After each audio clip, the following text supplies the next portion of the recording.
Welcome. It is so good to have you here. It's a nice full room. As you may have noticed, we have a little furnace issue. It will be repaired someday, but that makes me get to be closer together and warm in here. So we're so glad you've come today. I'm Heather Leffler. I'm the minister here at Stone and at Rockwood United Churches. And this is the 5th in our wellness series. And we hope that you really enjoy being here. We start on special occasions with a land acknowledgement. If you're comfortable, you're welcome to read the bold print. Otherwise, you can just listen as we share. The Creator, overflowing with love, breathed all of creation into being. God made earth, God's creatures, and each other. We acknowledge that the land on which we live, work, and worship today is the land traditionally cared for by the Anishinaabe, Attawandaron, Haudenosaunee, and Métis peoples. When our ancestors came, their old practices of evolution led to broken relationships. We acknowledge the enduring presence and deep traditional knowledge, laws, and philosophies of the Indigenous people with whom we share this land today. We long for reconciliation with our Indigenous siblings, so that together we can care for creation and share the land and its resources as the Creator intended. So again, we're so glad you're here. There is a washroom behind us and one downstairs. We're very casual, so if you need to get up for a coffee, if you need to stretch, please just be yourself and enjoy our time together. If you're on Zoom, folks were muted as they came in, but you're welcome to open your mics. And if you're not hearing us or if you have a question, please speak up and John will be monitoring as well on Zoom.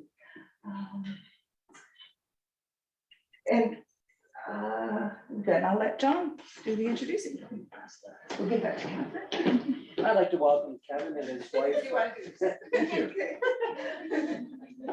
Welcome Kevin and his wife, Catherine. They had a bit of a drive to get here this morning from Toronto.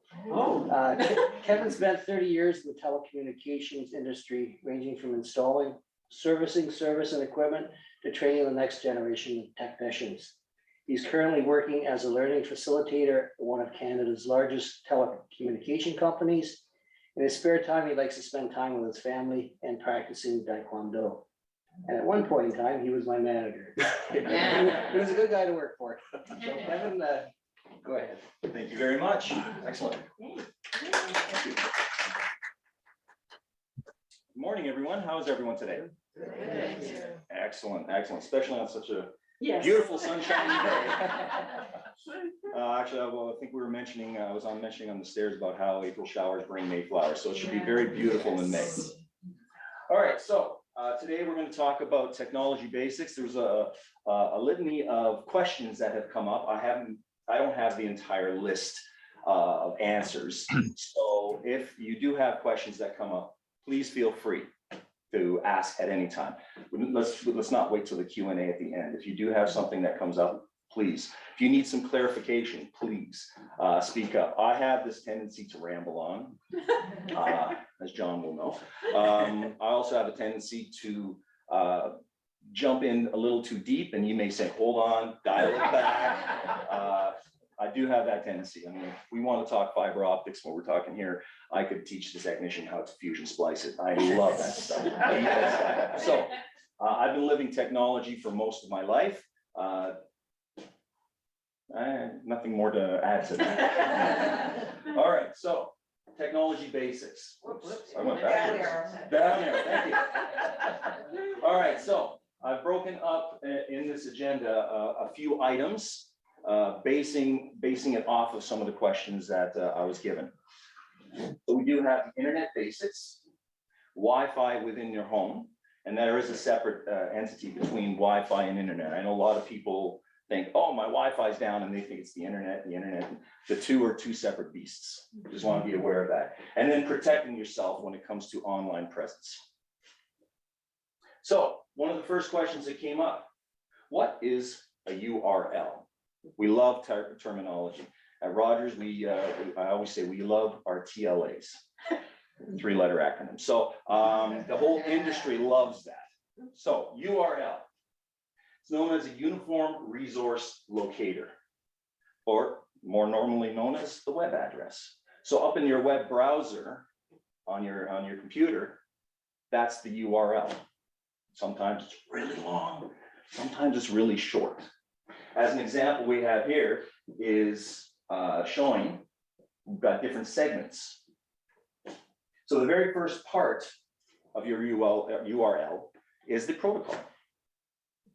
So every computer on the internet, when it has a conversation with a website, there's certain protocols. Just like if we're having a conversation, there's a protocol. We don't speak over each other, right? We do have certain protocols in social dictation. So same thing happens on the internet. So the protocol is listed there. So HTTP, as shown here, is the standard. I'm not gonna rhyme it off because that's, but if there's an S on the end, that means it's a secure website.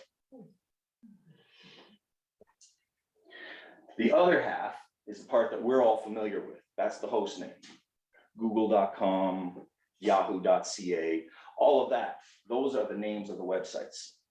When you type that into your Google search, it's going to give you the entire URL. You don't have to type it all in. Your browser does all that work for you. So far, so good? Excellent. Okay, next question was, what is a link and or a hyperlink? Well, both of them are kind of almost interchangeable. Basically, what happens is you have a highlighted spot on a document. When you select it, it's going to take you to the source, either a different website or a different document. It jumps you to that place. So what's the difference between the two? Well, the main difference is what you see. A hyperlink will hide that entire long URL right in behind a word in the document. So if we can, oh, I can't do that, can I? So as you can see, when I hover over this without clicking, that entire blurb that just appeared, that is the URL. So if I select it, it's going to automatically jump the computer to that location. So it's hidden behind that word hyperlink. So you don't actually see the URL or the website. What you see is a word, and it says, hey, guess what? I'm highlighted, slightly different color, underline, saying, if you select me, I'm going to take you somewhere else. Does that make sense? You need to click on that screen. Okay. Yeah, if I clicked on it, it probably would mess up. All that was a link to a Google search for hyperlink. So I just wanted to, I wanted to keep it innocuous. Now the actual link, if it's a straight link, you'll see, it's not hidden behind a word, you'll actually see the actual website. Both will work the exact same way. And Kevin, what we will say in our announcements, sometimes the links break and they don't work. You got it. And you Now, have to tell me when that happens. yeah. Now, a link can break for multiple reasons, but the biggest thing I would say is if it doesn't work on a link, copy and paste it into the browser, the address page, the address line, and it should function at that point. Sometimes these links don't. Hyperlinks, on the other hand, yeah, you don't see the actual site, so you can't just, I can't copy and paste the word hyperlink and it's not going to work, right? So a link, yes. Hyperlink, no. Now, before we get any further, there is some risks that I want us to be aware of. When we talk about online safety, sometimes some websites aren't as secure, so aren't as safe to be on. A hyperlink doesn't tell you where you're going until you get there. So I'm nervous about hyperlinks only because I may just click on something and oops, I end up somewhere I don't want to be, where there's a virus on that website or whatever, trying to cause some issues with my computer and or drill in and get some personal information off of me. So that's the one risk I want us to be aware with hyperlinks. Is that good so far? Excellent. Online, everyone's good? Wonderful. So now, this next question kind of leads into a big subsection, shall we say. What causes slow internet? What can you do to fix it? And one of the big questions was, why reboot? Well, I've only highlighted the top 6, but there's so, I mean, as a technician, in my previous life, I realized that there are so many potential causes for slow internet. But basic categories: devices within the home, your computers, your smartphones, your wireless printers. The devices in the home can actually slow down your internet. The traffic on the internet. I always tell technicians, I say, you got an internet provider, they say, I'm going to give you a certain speed. Do they guarantee it? No. Who owns the internet? The room gets quiet. No one owns the internet, and no one can guarantee anything on the internet. So once I'm out on the internet, I'm on someone else's network. There's no way I can guarantee the speed. So traffic on the internet. I mean, anyone who knows, if you've taken the 401 right now, it's hurry up and stop today with all the traffic. So and the construction. So realize that you cannot get speeds that you want all the time if there's heavy traffic. Now, this one here, that's just because I used to work at Bell, but we have, or they have a service called DSL, Digital Subscriber Line. That was their way of providing over the Bell network a high-speed internet. Very good service, but it has one limitation on top of the traffic and congestion and things of that nature, is DSL or ADSL, which is asynchronous. Sorry, I ramble on, I apologize. But the DSL technology is, the further you away from the source, the slower your speeds are gonna get.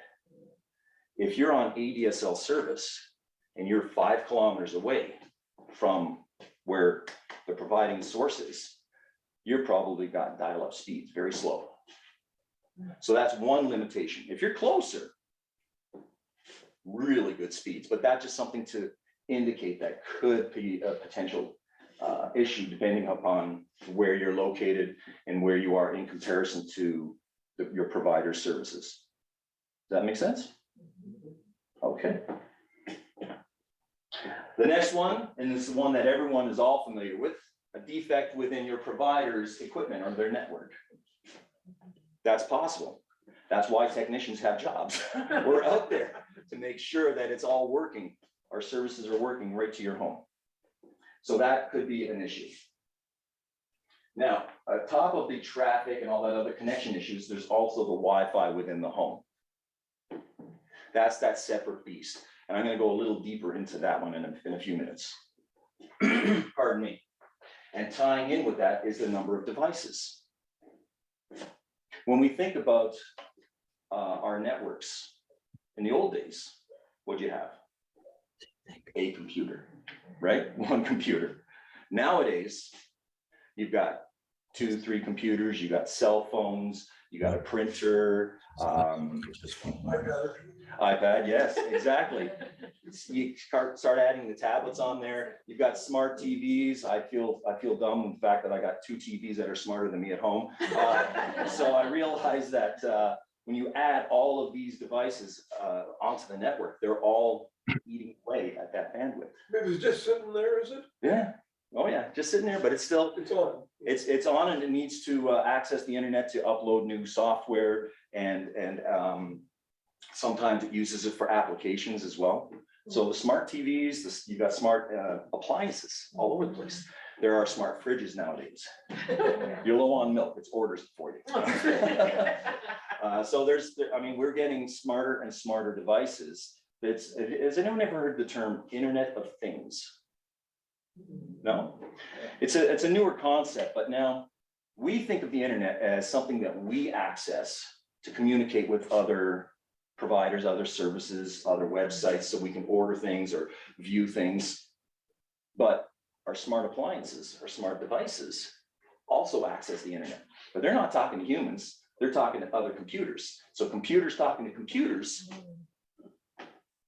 I know Skynet and all that other stuff, it's getting scary, but it's just to update their software and provide some background administration. I've heard of the technology where they actually have smart technology that can weave right into your clothing. It can monitor your vitals.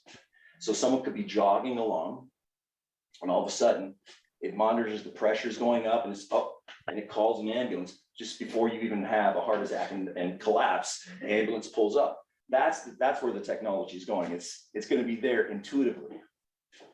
It needs to have Internet of Things to have that happen. Computers talking to computers. So our smart devices are also on our internet. Is that good? Scary? But there you go. All right, so now rebooting. As computers operate, they all speak in binary. Has anyone heard that term? Binary. Ones and zeros. They don't speak any other language. They only speak ones and zeros.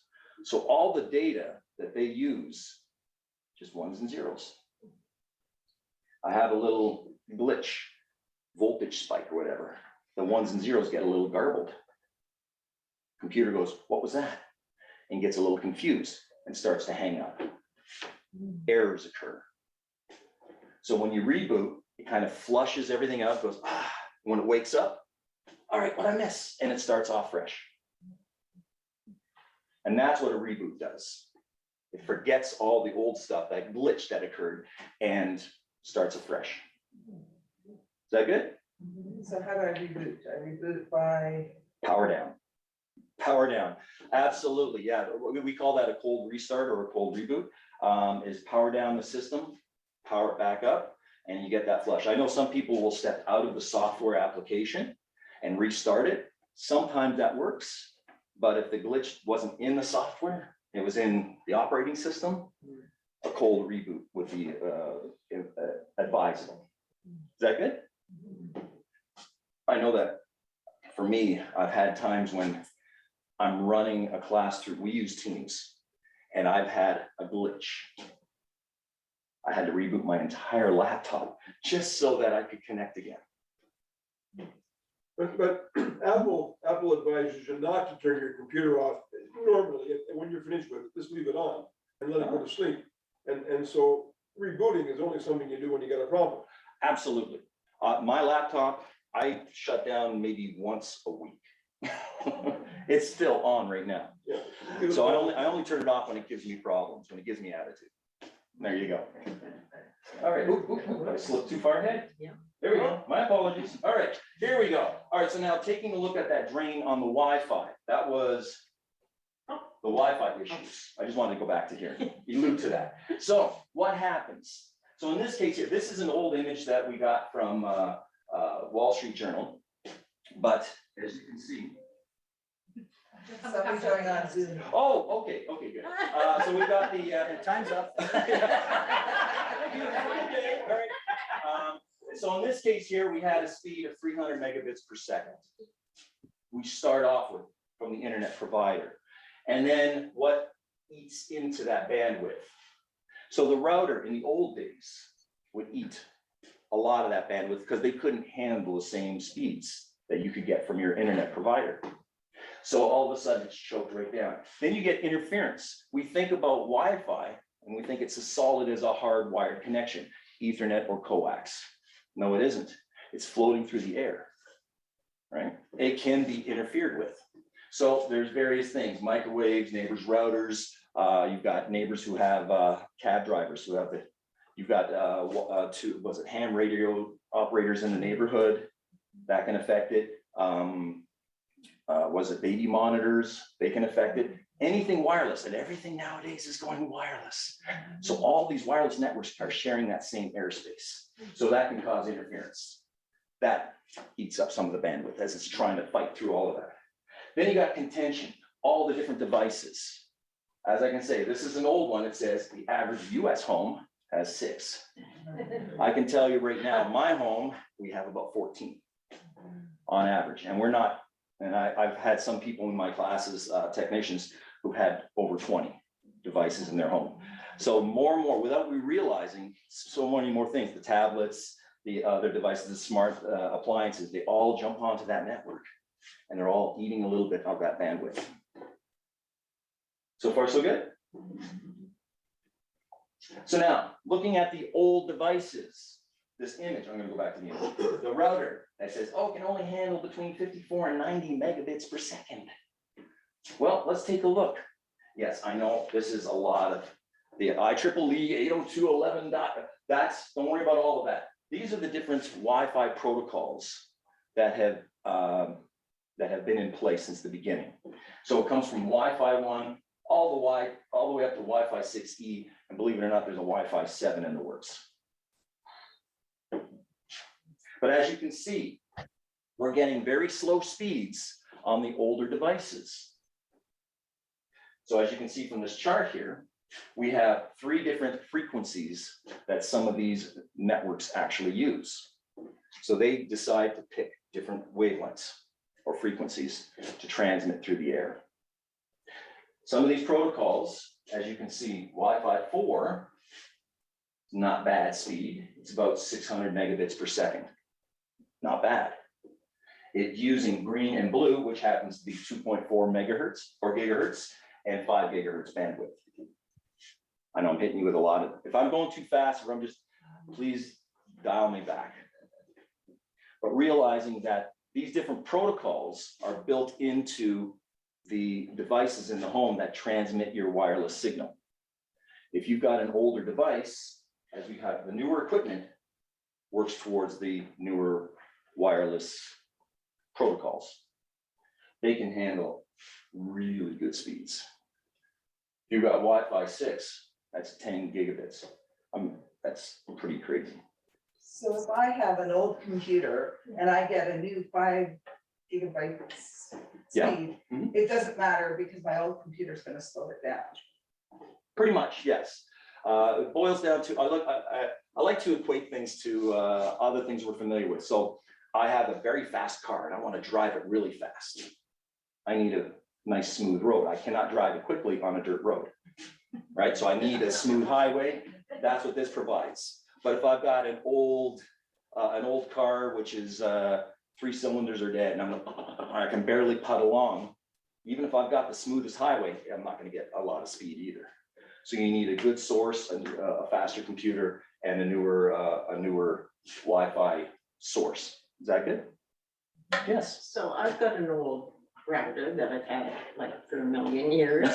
And so when you say newer equipment, is that just another new router? Yes. Oh. Yeah, okay. usually the router, the older routers only have those old protocols, which you may hear it as Wi-Fi 8 or Wi-Fi 1 or Wi-Fi B.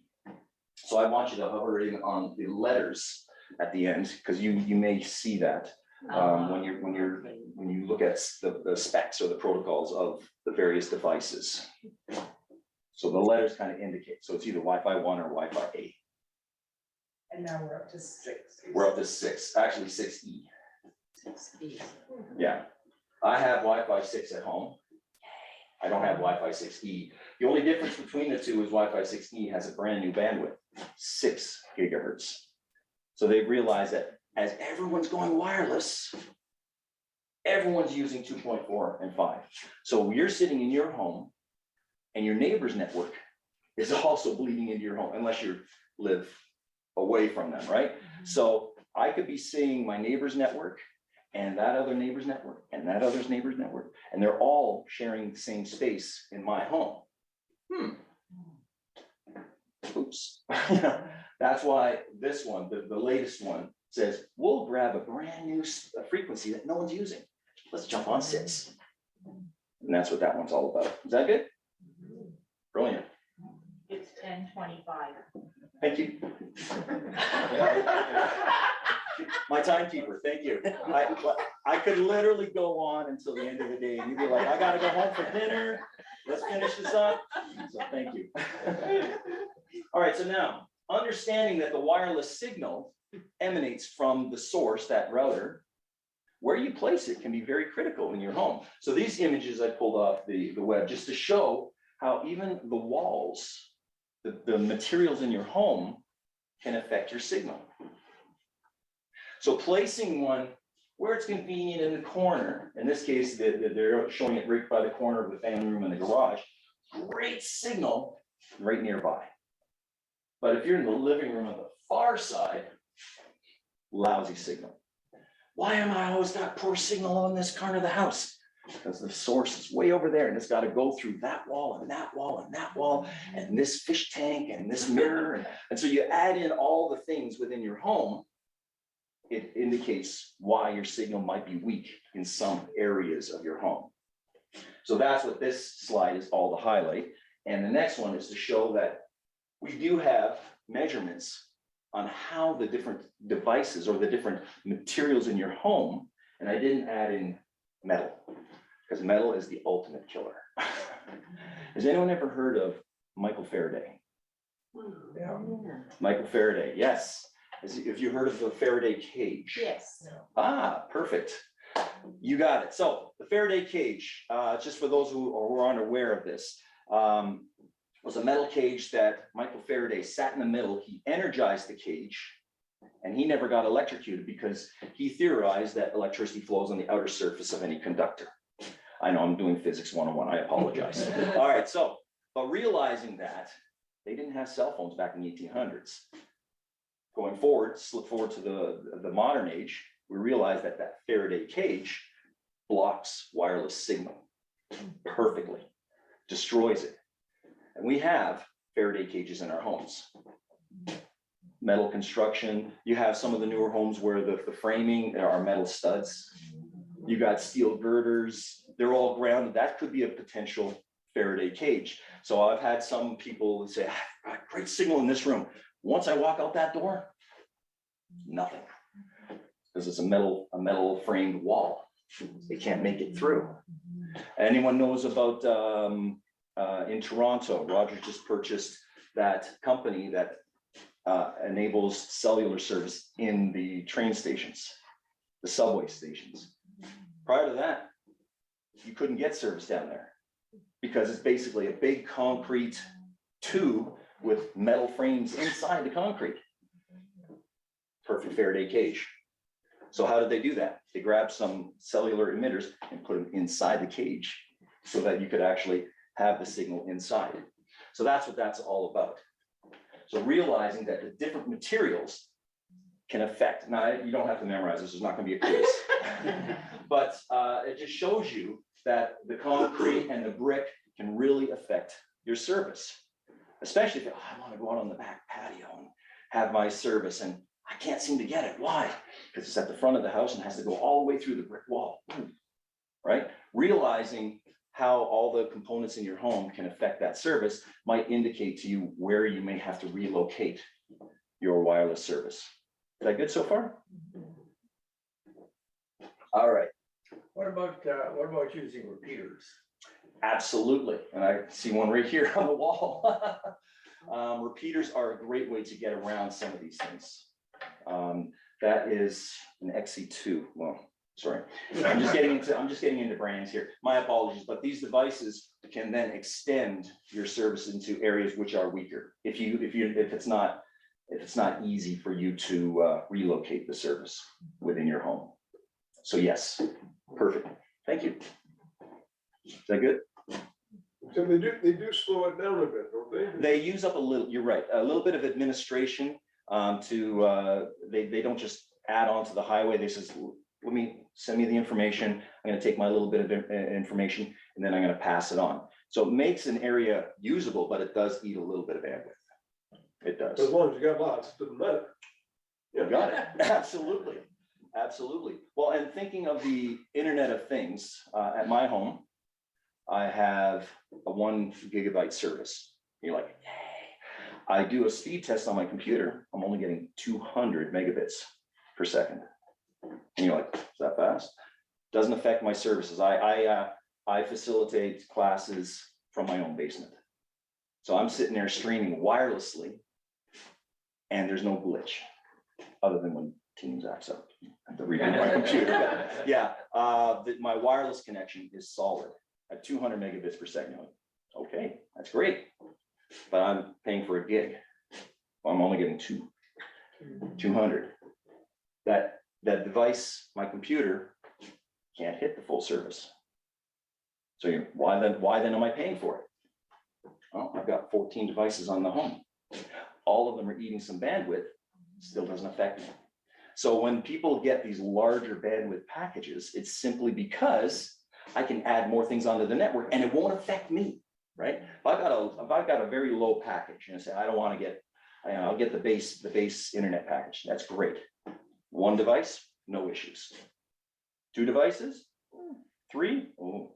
Start unplugging things so that I can get my speeds, right? If I wanted to see this video on YouTube or whatever, you may need to start unplugging things. When you have a larger package, you can add things on without affecting the total service. All good? Yes. So that's just within the home you're talking about, Mhm. where it comes into the house, that it comes to there, and then it's from there that the issues are where it's placed in the house? Well, for when it comes to let me go back up here. To the wireless, yes. The internet service itself, if you're paying for a base package, that's the maximum. So say I'm paying for 150 megabits per second. That's my package. That's the maximum I'm gonna get. I place this for optimal placement in the home. I can get as close to that 150 anywhere in this home. That's great. But then I start adding things onto my network, my smart TV, other smart appliances, my tablet, my phones, my other computers, the printer. Start adding all of that on. That's gonna eat away at that 150 that I start with. Okay, so our, what is it called? Broker? No, where it comes into the house and then where we're located in the house. We've had 5 come by now and it's been brought up to our house. Mhm. But I have to decide where I want it in the house. So Mhm. is that what would make the difference? For- the placement of it? For the placement, yes, absolutely. That wireless location, and I know I instruct technicians is to find a centrally located place to give optimal performance for wireless signal throughout the home. That's the router you're talking about, placement of the router. The router with the wireless antenna. So some devices are just modems, so they'll just grab that internet from the provider and send it out, and then the person in the home can then grab their own wireless device that they grabbed from. Kevin, maybe Yeah. you can talk to how we have it in our own house, like where does the internet come into the house and then where do we plug it in the house so that it connects to the internet? Okay, that sounds good. So in our case, our modem is our wireless device as well. So we've actually run a cable there's a closet in the center of the main floor. It sits in that closet. So now we've got great wireless from that central location to every part of the house. Now on older modems, on the other hand, we had a previous one, its wireless wasn't as strong. So in the bedrooms near the front of the house, it was spotty. It wasn't so good. So I upgraded to the latest, which has that Wi-Fi 6 that I showed you. No issues with wireless. It's beautiful. So yeah, that location is a good starting point on giving you a great central, good wireless signal throughout your home. So the technician comes and he says, well, I'm just gonna put this modem down by where the wire comes in the furnace room. Mhm. I would be well within my rights to say, no, that's not a good location. I need it. Yeah, if that modem is going to provide the wireless service as well as the internet, you did well within your right to say, I want this a little more centrally located. So the other option would be that modem would send a wire out to a router somewhere else that would send out the wire. Exactly, wherever your wireless source is. In a lot of cases nowadays, your internet provider, the device will do both the internet and the wireless. If that's the case, you want them both in the same spot. If not, then as long as you got a hard connection, a wire between the two, I can locate my wireless source anywhere I want in the house, just to provide. And if you've got, like I know John, he's got the 40 acres and It's got the west wing and the south wing. So obviously in those cases, you'll need those extenders that we have on the wall here to reach the hard to reach areas. Well, John, you should explain how the hookup was made here. Yes. Where it came into the church and then where the modem is.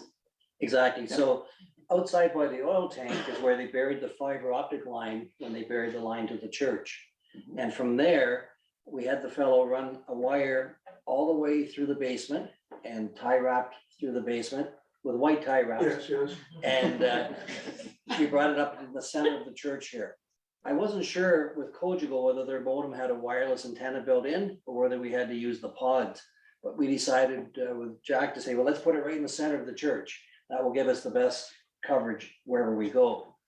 And then I found out that their modem is just a modem and we still needed to add something for the Wi-Fi. So there's a Wi-Fi pod right where the modem is, and there's one here. Yes. And we decided to rent them from Cogeco just for now to get started. But down the road, we're gonna research and get our own either Wi-Fi extender or our own pods, and likely put one in the basement as well. So we'll have Wi-Fi in the sanctuary, Wi-Fi here, and Wi-Fi in the basement through those pods. There you go. That's good, thank you. Is that good? Does that clarify a little bit on placement? It's your 10-minute warning. 10-minute warning. Okay. Oh, let's see, I'm gonna really start talking fast. All right.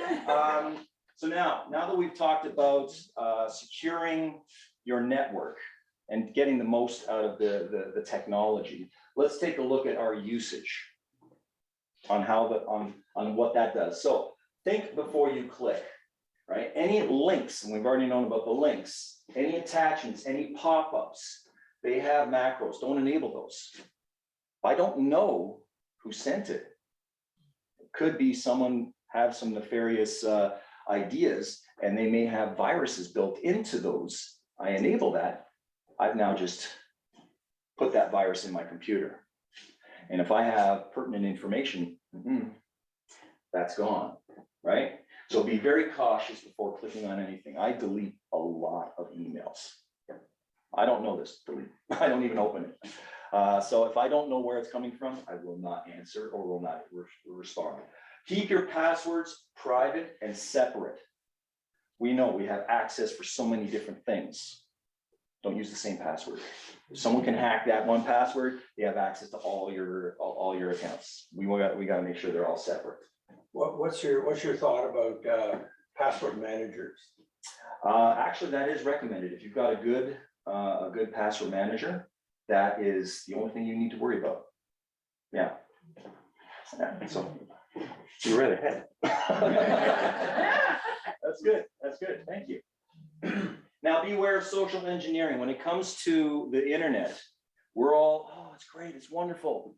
There's a lot of people out there who will try to manipulate us, manipulate our emotions to giving up information or accessing things or clicking on attachments that we don't want to click on to expose us to what they want to do, is get our money, get our IDs, right? We don't want that. So the three biggest threats, we got some of the common schemes and scams. They're becoming more sophisticated nowadays. In the old days, it was very obvious. Nowadays, they're really getting on their game. I hate to say that, but there you go. So we need to identify these. And then safe computing, how to worry about our privacy online. And then email and website fraud. So skimming, these are just some of the common ones. Skimming, the act of obtaining your debit or credit card information. A lot of times when you use it, the reader is designed to read the information so that I can make my purchase or whatever. A lot of fraudsters will add a little extra device, so it's reading my card as well as the say the ATM at the bank. I've seen that fraud come up where people have come in and clipped something right over the card reader. So it's actually reading your card. Not good. All right, so be aware. Things look off. Card switching. Sometimes people, again, social engineering. Oh, you dropped something. So you bend down to pick it up. They swap your card. And then they'll have someone look over your shoulder. They have your card. You're entering your code. Now they have your code and your card. they have access to your account. So that's another common one. Advanced fee scams, right? They're gonna pose as someone reputable, usually a bank, saying, hey, you've been pre-approved for something, a great deal, a great investment product with great returns, right? They're just gonna entice you. They wanna get your information. Fake charities. We all have good hearts. We want to give back. Someone reaches out of the blue. Oh, yes, you can give to, no. If I'm gonna give my money away, I'm gonna initiate that. I'm gonna reach out to the organization that I want to help out, and I will give. People reaching out to me, I can't be sure that they're gonna pose, just like the people that pose as they're part of the bank, they're gonna pose that they're part of some reputable charity. And then you got the telemarketing scams. Oh, you've won a prize, you won a trip. That happens all the time. You just need to give your credit card to pay for the tax on this or the administrative or whatever. No. That's just something to be aware of. So that's straightforward. This isn't by any means all, this is just to give you a taste of what's out there. So now passwords, talking about the passwords. Use one password or passphrase per account. Don't use something that is easy, like admin or user, or use your birthday, something that they can easily guess, right? Go with as long as you possibly can. 1, 2, 3, 4 isn't gonna cut it. Yeah. Get as long as you got. And then on top of that, sometimes, and here's an example. Get a bunch of words together in some really obscure phrase. George buys flowers. Meaningless to anyone else. That could be your passphrase to access an account. You can also consider, before we get to that password manager, I could change a couple of the letters with numbers, like the O looks like a 0. So George, it's a 0, right? So you can do that and use characters and numbers to replace some of the letters within the passphrase, which makes it even harder for one of those fraudsters to try to crack that code. Is that good? Online banking. A lot of times you're going to have a link. A real official email you get from your banking provider generally are not going to say, click on this link. I ignore any links in those. I'll actually separately go in, if I do the online banking, I'm going to actually open up my browser, go to the online banking. I'm not going to use the link from the email and see if what they're saying is true. If it's not, I'm reporting it.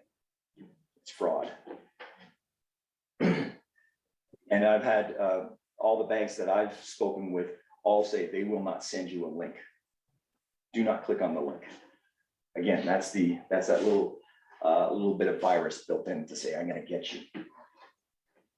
Always log off when you're done. You don't have to turn off your computer because that's a good point. Hang on to it, but log off. If you're logged in and it still waits about 5 minutes before it times out, you walk away, someone can step in and they have access. If I close my browser, does it log me off or should I log off? Most will automatically log you off, but I have like my insurance company. They say, even if you officially log off before you close your browser. So most will instantly, but it's a good habit to log off officially before closing your browser. Sometimes the page you are on remembers itself. So if you go and open the browser again, you may just open it up into the page where you were before you would have logged off. That's a big oops. Thank you. Pardon me. All right. Don't share your login information with anyone. You know, you've got family members. Yeah, I can share. Yeah, you're gonna go out, but are they gonna be as good with your information as you are? Oops. It's not like I don't trust the person. I was willing to give them that information, but they may not be as diligent with my information. Now, public Wi-Fi, that's a big beast. I don't trust it. it's a lot of companies give it as courtesy. Hey, you've got some free Wi-Fi, come in, have a coffee, hang out. What's on that Wi-Fi? Who's lurking on that Wi-Fi? Who's monitoring what you're doing on that Wi-Fi? Who's trying to access, right? So the Wi-Fi itself, if you are going to, then we have what's called a VPN, virtual private network. That's a little more advanced, but to use something like that, you'd need a VPN so that I could use a public Wi-Fi. Other than that, I won't touch it. Any questions so far? VPN is always cost money or is it sometimes free? VPN, usually you usually have to set it up, which usually costs some money to get it set up. Like I know for me with my organization, I do have a VPN. Our IT department sets it up and I have to enable it if I wanted to access some parts of our network. So it is something that you and the provider have to arrange. So that's usually for, if you're using it for business purposes. I'm just surfing the internet. I'm gonna stay off of the public Wi-Fi. I'll stay on myself. I'll use my cellular network. I trust that more than I trust the public Wi-Fi's. Does a VPN have to be installed on each device, like an iPad and my phone and my computer? You have to have one for them all? If you're setting it up, yes. Any device that's going to be off of your own, you don't need to set it up in your home network. This is if I'm going out into the world and I'm gonna, Phones or somewhere. yeah, exactly. At that point, I'm just gonna stick with my cell phone, my cell service, because I generally don't use Wi-Fi a lot when I'm out and about. I mean, oh, what was that? And I can look something up. It's not gonna use a lot of data. If I mean, Catherine knows that whenever something comes up, the first thing I'm doing is I'm on my, what was that? And I look something up. I'm constantly using my browser as a reference material. But that's it. Is that good? All right, so now let's get into that social engineering. People are getting better at manipulating our emotions. So big thing here, they're gonna ask you to reveal personal information, click on a link, open an attachment, or do something based on whatever emotional strings that they pull on you. It could be, oh, my heart is breaking for this, or it could be a sense of urgency. It's got to happen now, right? You get that feeling. Boom. I know I've been approached via email. This is the Canada Revenue Agency. We're going to send police over and blah, blah. And I'm like, yeah, no, delete. I don't, and they'll admit, they're the first ones to say, we do not send out emails, right? We're going to contact you first. And through a secured form and say, you call us. That's it. They're not going to do anything else. So that's the level of expectation, is they're going to try to melt your heart or put fear. Either way. Say someone said, I'm from the bank, and so I click on that link. Oops. Opens up a website. Looks pretty authentic. They've got the logos. They've got this. They got that. They're good at these fake websites. I'm not on the bank's website, I'm on theirs, but it looks real. And that's the thing, don't just click on it and say, oh, well, it's not real. It's hard to tell. That's why I don't use the links. I'll go to the website. I know how to get to the bank's website. I'm gonna do it my own way. They also have QR code. Is everyone familiar with the QR code? That's a hyperlink, right? Essentially hidden behind a code, a little square box. Yeah, that the before, camera but can understand. Gina did. I can't understand it. Right? I don't think you are. If you bless But him, that's essentially a hyperlink, which will take you to remember any one that? of these fake websites. So if I don't know the source, I'm not. It's 10 years ago, just after you got the Jeep. So they will imitate that I was website. over at Get you Pittsburgh. into, oh, I'm on a proper banking website, so let me enter my information, and all of a sudden, nothing's working. They got my information. Too late. Done. Now, we do have some resources here that from RBC and Rogers and the Ontario government. So these, if you notice, they're not hyperlinks, they're actual links. But they will take you to, and I can confirm, we put the links in here from the websites themselves. So these are legitimate websites that you can use to pull up even more. I mean, One thing about emails that I think we might mention is when you get that email in and it says it's from Heather Leffler, but it doesn't look like something Heather would send. Yes, You just see my name there. If you hover over that, you will see the email and you'll say it's from Peter Guthrie at AOL, and you'll know that Heather didn't send it to you. absolutely. So really, you know, if the name looks familiar, hover over to see what the email is. Absolutely. Very good. Well, even then, say it visually looks good, but it could have been just you didn't catch it. It's something I wouldn't expect from you. I'm probably gonna call you. Hi, did you just send me something? No, okay. Delete. So that's a very good point. Thank you. Is there a way to get rid of emails that come on spam? They were very From nice. somebody that you really don't want. There is in some email applications, you can filter them out, block them. I've been able to successfully do that portion. Usually then they'll start spamming with just like email. So I get the same email from like 14 different email sources. I'm like, so I ended up having to delete them, but that's the best you can do, really. Yeah, yes. Is deleting enough? Do we need to delete the deleted? You know what? Deleting is enough, but deleting the deleted is a very good application or very good practice to do. Whenever I have at work, whenever I've received a nefarious email that I'm questioning, I will delete the deleted just to make sure it's no trace of it left on my computer, no possible chance.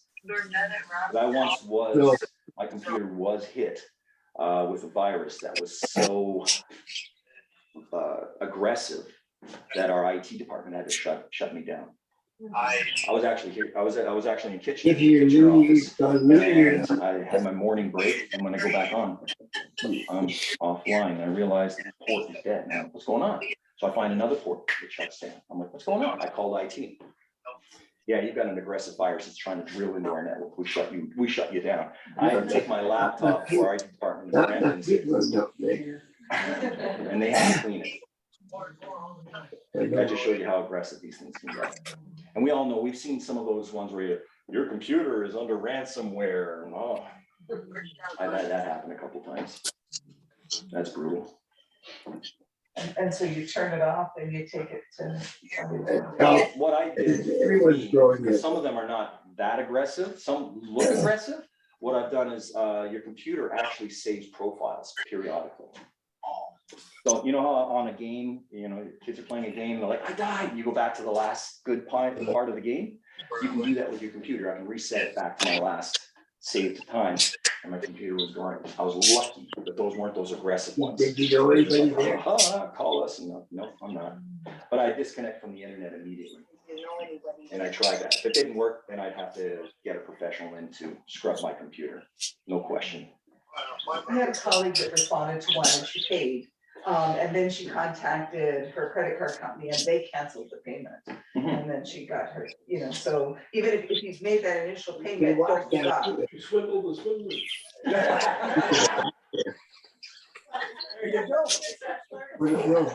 Absolutely, absolutely. Well, when it comes to the protection, there's even stuff, again, not on the computer that you can protect yourself as well. Swindle. That's brilliant. If only I was that good. Oh, I love it. I want to thank you for coming today. This is some of the local produce, nice. applesauce, Brilliant. maple syrup, and honey, all from Nice. different people from the congregation. Excellent. Well, thank you. Yeah, I'm gonna give this one to your wife so that you have to take her out for dinner.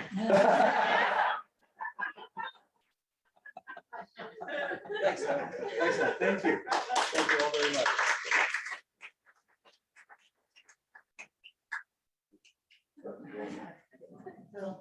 Just to thank everybody for coming. We're so grateful, Kevin, and It's not in the application. You need to be back. I couldn't scroll ahead. There now. There you go. So we have one more in our series and we're already thinking about next year. So if you have ideas, we have really enjoyed offering these to you, but we're doing safety and human trafficking. This is Crime Stoppers that's coming. They are really excited to offer this. It's a message that they want to get out there. So that is on Wednesday, May 3rd at 7:30, and it's in person and on Zoom. And just to let you know, if you're new to congregations, that we offer not only the wellness series, but we partner with Anishinaabe Outreach, which is a First Nations organization out of Kitchener and Guelph, the Canadian Food Grains Bank, East Wellington Community Services is our local food bank and service provider, and the Rural Women Support Program through Guelph Wellington Women in Crisis, and our United Church Mission and Service. So we work together to help people in our communities around the world, and our treasurer is always willing to take donations if you are interested in helping us out with those projects.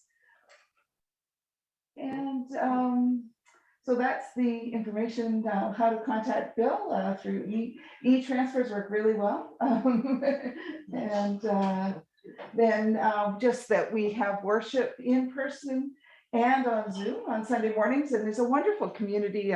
Some of the folks that are here today join us online often for worship, and at 9:45 at Stone and 11:15 at Rockwood. And so thank you so much for coming. We have some goodies to share, and I'm sure Kevin might answer a few personal questions if you have them. So thanks for being here. And if you're already